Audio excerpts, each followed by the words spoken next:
Inicialmente, eu quero agradecer à Comissão Científica do Congresso pelo convite para participar dessa mesa. E o tema que caiu no meu colo foi o papel da CCIH nos programas de qualidade e segurança do paciente.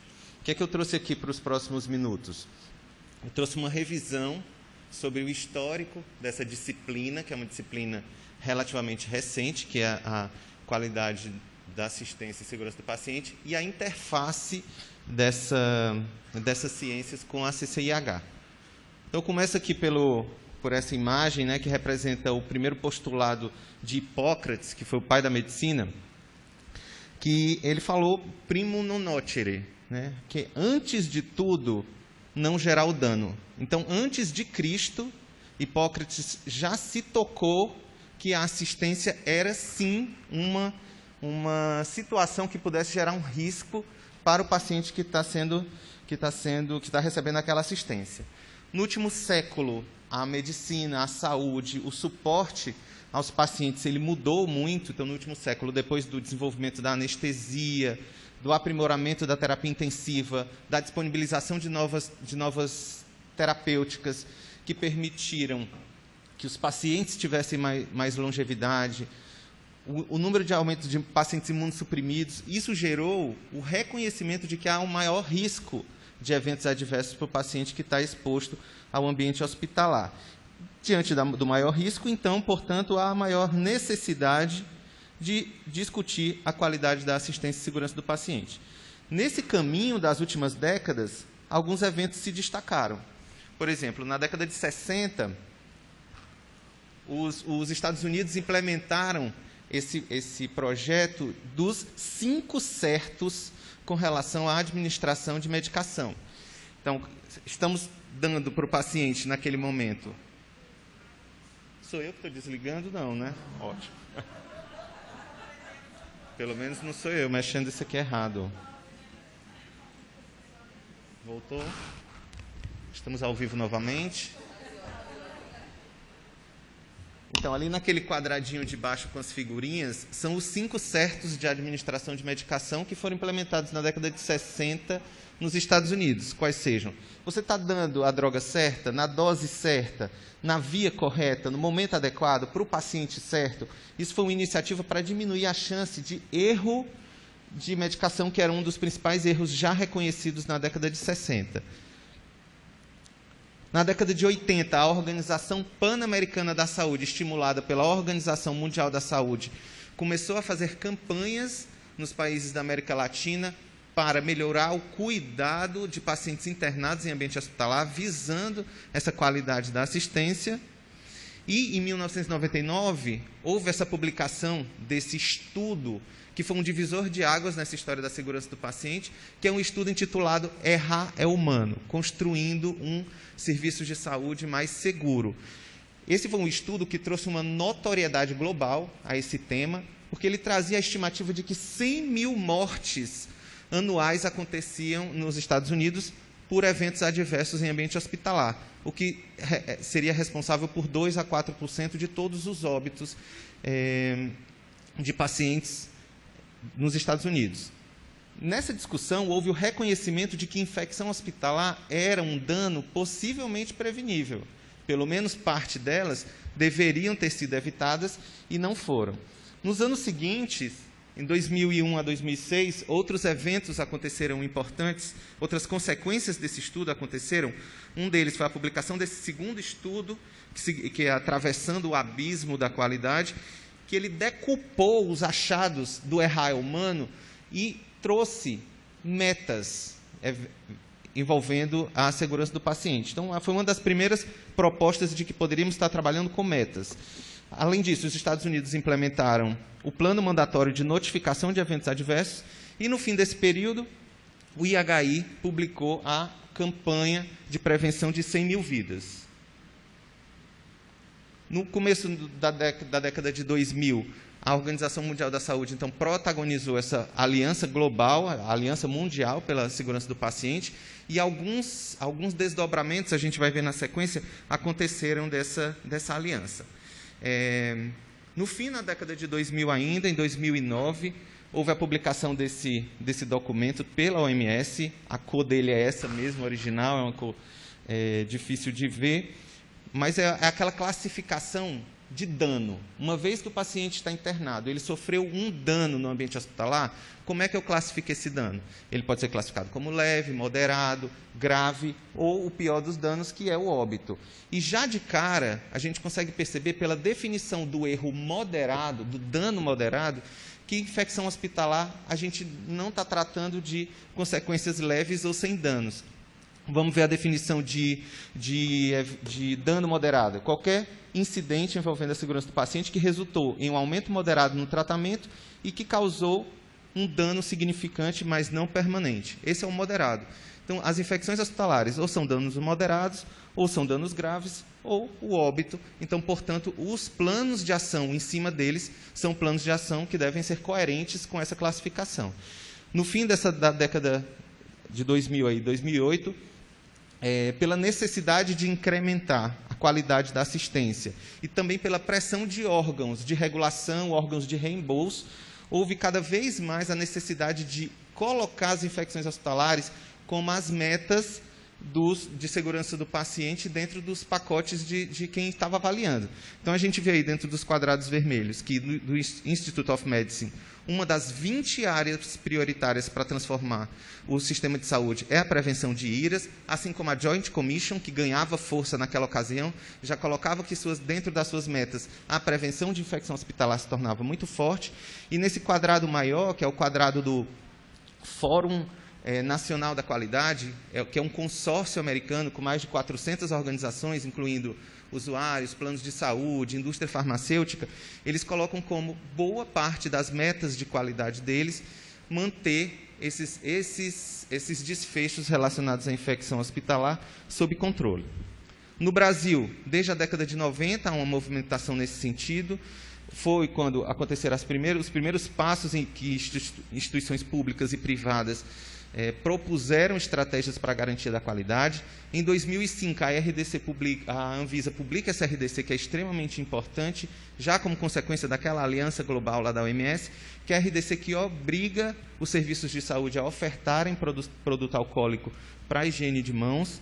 Em 2006, acontece o Fórum Internacional sobre Segurança do Paciente e Erro de Medicação em Belo Horizonte, que foi um evento que trouxe essa discussão aqui para o país. E, em 2009, a implementação do Programa de Cirurgia Segura aqui no país.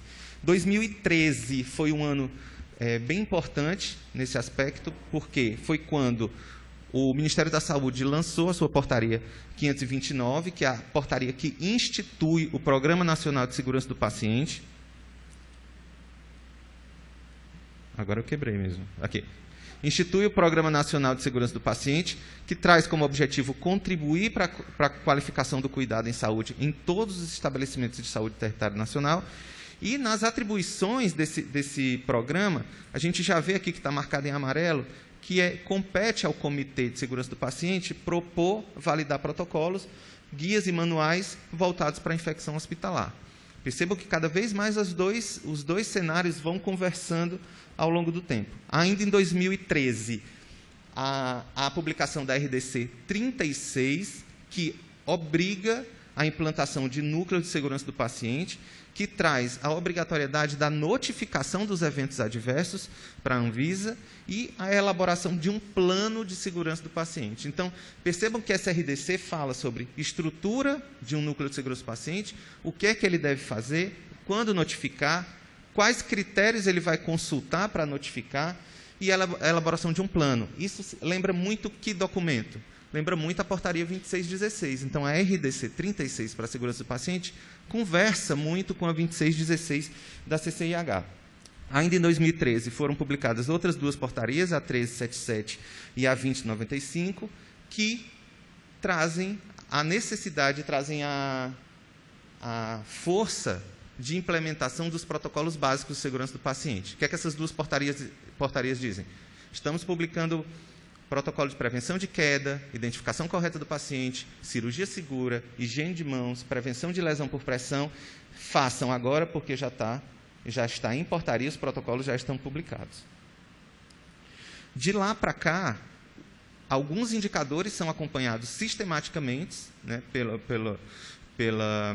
pela célula que avalia a segurança do paciente, e hoje a gente tem 21 indicadores que são acompanhados. Dentre eles, indicadores de processo, de estrutura, de gestão de risco, cada um deles é uma linha desse slide, mas eu chamo a atenção para os que estão marcados em laranja, porque esses que estão marcados em laranja são os de CCIH. Então, mostrando mais uma vez que, quando a gente avalia sistematicamente a segurança do paciente, a gente não pode esquecer da CCH, como a Ana Sara falou. Quando você entra no site da OMS hoje, se você entrar hoje no site da OMS, na aba Segurança do Paciente, 2 documentos chamam a atenção. Um deles é esse, que é dentro da segurança do paciente. Eles trazem um relato de prevenção e controle de infecção hospitalar, esse report, que traz, dentre alguns resultados, mas eles trazem como os países estão com relação à maturidade de implementação dos seus programas de controle de infecção, e já trazem nesse documento de infecção hospitalar, essa frase aí de baixo aí que eu coloquei, mostrando que infecção hospitalar é, sim, uma consequência da falta de cuidado. E esse outro documento, um documento bem interessante, que é um plano de eliminação de dano prevenível até 2030. A exemplo do que aconteceu para a malária, para o HIV, para a tuberculose, então, metas de que, em 2030, não exista dano prevenível que aconteça dentro dos hospitais. Parece uma meta audaciosa, né? 0 dano. Será que isso é possível? Mas eu acho que tem que ser audacioso para que a gente consiga alcançar algumas metas. Se a gente olhar, a gente já teve exemplos semelhantes. Quando o Peter Pronovost propôs, na metade de cima do slide, que as UTIs do Michigan teriam 0 de infecção hospitalar, todo mundo achou que seria um absurdo. E ele implementou os pacotes nas cento e poucas UTIs do Michigan, e a densidade de incidência de corrente sanguínea caiu para 0, e isso foi sustentado. E no trabalho da Denise, orientada aqui pela professora Ana Sara, aqui do estado de São Paulo, uma intervenção em 2 etapas fez com que essa queda também fosse muito perceptível, especialmente, que foi uma experiência um pouquinho contrária do Peter Pronovost, porque ele começou com as taxas dele assim, mais próximo do 0 do que as taxas de Denise. Ele conseguiu chegar no 0. A experiência da Denise e da Ana Sara foi um pouco diferente. Quem estava mais perto do 0 caiu, mas numa curva não tão inclinada, e os serviços que tinham as piores taxas rapidamente caíram muito suas taxas, reforçando aí o conceito que elas trouxeram, que inclusive falar sobre o assunto já traz essa queda. Infecção, a CCIH praticando a segurança. Então, desde quando a gente, na verdade, fala de CCIH, desde que a primeira larva de controlador de infecção se mostrou, já estávamos praticando a segurança do paciente. Então, aqui tem 2 imagens representando, né, duas pessoas importantes para o controle de infecção. Na de cima, a intervenção de Semmelweis, no Hospital de Viena, mostrando ali que ele já estava focado na segurança do paciente. Então, foi uma intervenção que diminuiu a febre puerperal nas gestantes. E na de baixo, as intervenções implementadas pela Florence nos feridos de guerra, medidas de higiene, de epidemiologia, e isso trouxe, então, melhores desfechos. Na sequência não, o risco, então, de transmissão de infecção em ambiente hospitalar sempre foi discutido enquanto CCIH. Análise de causa raiz é uma análise com a qual a gente tem intimidade, porque é até redundante, a gente já sabe por que as infecções hospitalares acontecem. Então, um ou outro debate individual deve acontecer, mas a gente já faz essa análise como epidemiologista desde sempre. Hoje, muitos especialistas em segurança do paciente são pessoas de CCIH ou epidemiologistas, justamente porque têm essa formação, esse contato com esse universo. A CCIH foi pioneira em avaliar e implementar processos, protocolos, procedimentos. Desde 99, a Anvisa coordena o combate às infecções hospitalares. Em 2013, houve o lançamento do Programa Nacional de Controle de IRAS, e a CCIH também, ao longo desse tempo, criou expertise para debater a segurança do paciente em cenários distintos. Quando eu estava estudando para essa aula, eu deparei com com esse artigo, um artigo publicado no AGIC, que foi uma experiência americana de prevenção de infecção de corrente sanguínea voltada para a segurança do paciente. Então, qual foi o objetivo deles? Reduzir o risco de infecção de corrente sanguínea associada a catéter ou fístula em pacientes dialíticos crônicos pela implementação de uma cultura de segurança do paciente. Então, o que é que eles fizeram? Eles avaliaram 6 clínicas no estado de Nova York por um questionário que era validado para os cuidados de pacientes agudos em hospital e avaliaram a cultura de segurança do paciente dessas clínicas. Como é que é esse questionário? Avalia o quê? Não são aqueles aspectos do bundle, é avaliando capacidade de comunicação da equipe, se a equipe funciona como um time, a capacidade o risco de troca de pacientes daquele serviço. E isso é o conjunto que faz com que o serviço seja classificado como mais ou menos seguro. E o que é que eles perceberam? É aquele gráfico de cima à direita, a gente vê. Nas barras, é a sensação de segurança do paciente, a sensação de cultura de segurança do paciente daquele serviço, e na linha é a densidade de incidência de corrente sanguínea. Então, a gente vê que é inversamente proporcional a cultura de segurança do paciente com o desfecho infecção de corrente sanguínea. Eles, em uma dessas unidades, eles implementaram um programa de segurança voltado para o paciente que tem doença crônica terminal, doença renal, enfim, end-stage renal disease, e que é um programa de segurança que já era publicado, mas ainda não estava implementado nesses locais, e eles implementaram, através de checklists, ferramentas de auditoria, e eles perceberam que depois que o serviço implementou esse processo, o serviço onde teve a intervenção diminuiu aí as suas taxas.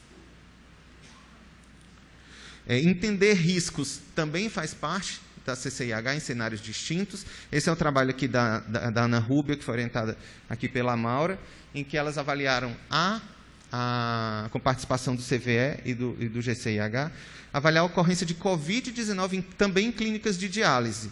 Então, a ideia era saber o que é que acontecia em clínicas de diálise com relação ao risco para a aquisição de Covid-19, como é a segurança do paciente nesse cenário em que os pacientes ficam no salão e têm contato com profissionais de saúde muito próximo. Então, foram 121 clínicas avaliadas, com 21 mil pacientes, 1.000 pacientes dialíticos tiveram Covid-19, 20% tiveram contato com profissional de saúde, e o que chama atenção nos resultados é que o serviço de diálise que fazia procedimento gerador de aerosol com os outros pacientes era fator de risco para surto ou clusters de Covid.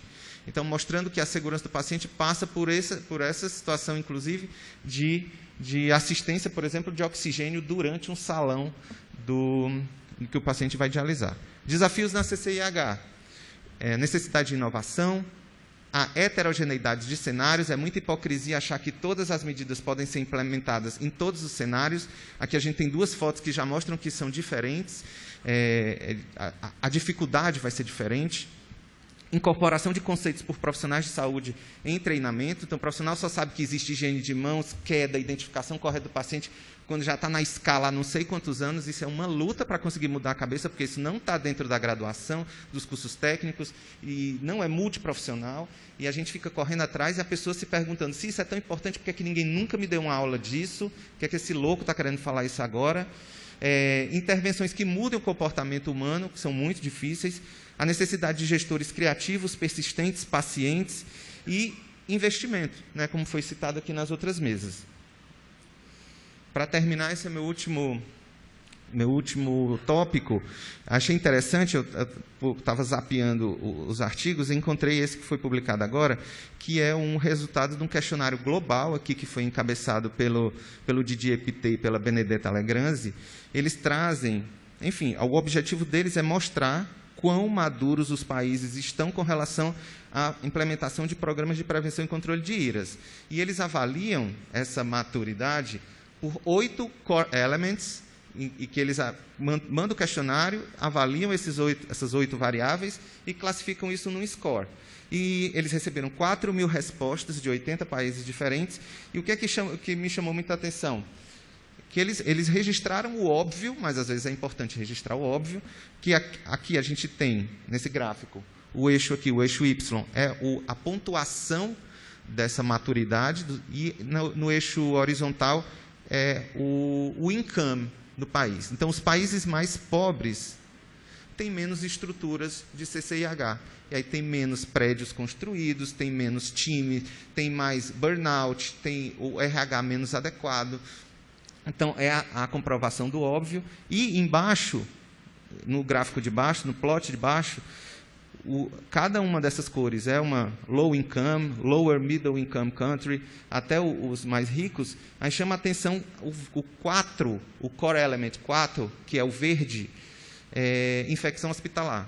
Então, disparado, os mais pobres têm menos estruturas e têm mais infecções hospitalares. Concluindo, há uma necessidade crescente, então, da cultura de segurança, a necessidade da substituição desse cenário de culpa por oportunidade de melhoria. Então, quando a gente dá a devolutiva para as equipes de que aconteceu um evento adverso, não é para culpar, isso tem que ser reforçado nas reuniões, que é, na verdade, discutir porque aquilo aconteceria com outra equipe, com outro colaborador. Na verdade, a pessoa estava ali na hora errada, no lugar errado. A segurança do paciente, a CCIH, tem o mesmo objetivo final, que é evitar dano para o paciente. Essa rivalidade que se estabelece às vezes, e que no começo, quando os programas de qualidade começaram a despontar, essa rivalidade foi muito presente. E era muito estressante isso. Quem é chefe de quem? Me mande seus dados que eu quero avaliar. Ué, mas eu vou falar com direção, não vou falar com você, não. Saia daqui da minha sala. Então, essa rivalidade, ela não foi salutar naquele momento. Hoje, a gente ainda vê algumas sequelas disso, né? A necessidade de melhorar esse diálogo. Mas é importante lembrar que uma se beneficia da outra. Tanto o serviço de qualidade tem muito o que aprender com a CCH, porque a CCH já faz isso tudo para o desfecho de infecção há muito tempo, então tem muito a ensinar, como o contrário também, como o doutor Evelino estava comentando comigo, que as taxas de infecção hospitalar hoje ganharam muito mais notoriedade graças aos programas de qualidade. Os gestores se apropriam muito mais dos números no pacote de intervenção, na necessidade de acreditação do hospital. Então, uma se beneficia da outra. Com relação à portaria 2616, eu acho que ela ainda é atual, ela cumpre muito bem o seu papel. Tudo isso que eu falei aqui caminhou sem estar determinado pela 2616. Acredito que algumas atualizações poderiam ser discutidas, como, por exemplo, nos componentes. Não faz alusão ao núcleo de segurança do paciente, porque ele sequer existia naquela época, ou nas competências, aprimorar alguns tópicos, como, por exemplo, no Antimicrobial Stewardship, a prescrição de antimicrobianos poderia ser mais explorada. E eu queria terminar com essa mensagem de que é muito importante, tanto na qualidade de segurança do paciente, como na CCH, você contar com uma equipe que você confia. Então, a confiança é tudo, porque confiança, você representa uma equipe, você é representado pela equipe. Eu trabalho em 2 hospitais que eu sou muito bem abastecido de pessoas competentes e confiáveis. Eu tenho 2 CCHs atuantes, no Hospital Leonardo da Vinci, no Hospital de Doenças Infecciosas. As 2 chefes das CCHs estão aqui. E eu acho que isso é muito importante para um time funcionar nessas intervenções sustentadas e podermos fazer planos a médio prazo. E assim a gente consegue. Muito obrigado pela atenção.